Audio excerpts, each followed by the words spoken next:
Hello guys, আমি সর্বেশ্বর। আশা করি তোমরা সবাই ভালো আছো। আমি আবার চলে এলাম নতুন একটি মিনি ব্লগ নিয়ে। আজকে আমি বেরিয়ে পড়েছিলাম মাছ ধরতে যাওয়ার জন্য। আমাদের বাড়ি থেকে বেশ কিছুটা দূরেই ছিল একটি দিঘি, আর আমার উদ্দেশ্য ছিল সেই দিঘিতেই মাছ ধরতে যাওয়া। আর আমি কী কী মাছ পেলাম সেটা যদি তোমরা দেখতে যাও তাহলে ভিডিওটি শেষ পর্যন্ত দেখো। আমি একটি গ্রামের ছেলে, তাই গ্রামকে আমি ভীষণ ভালোবাসি।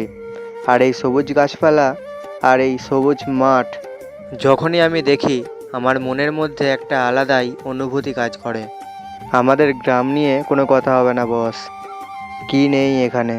আজকের ওয়েদারটা ছিল বেশ সুন্দর। কখনো কালো মেঘ এসে পুরো আকাশ অন্ধকার করে দিচ্ছে, আবার কখনো সূর্যের আলো এসে পুরো সোনালি করে দিচ্ছে সমস্ত আকাশ।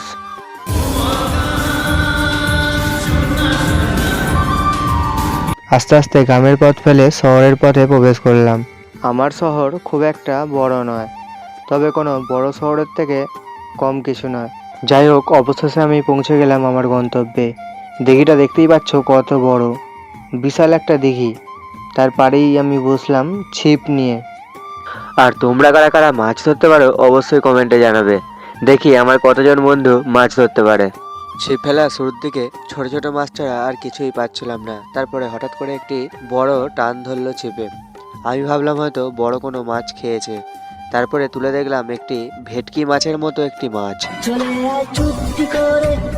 তারপর অনেকক্ষণ ধরে মাছ ধরার পর মাত্র এই মাছগুলোই পেয়েছিলাম।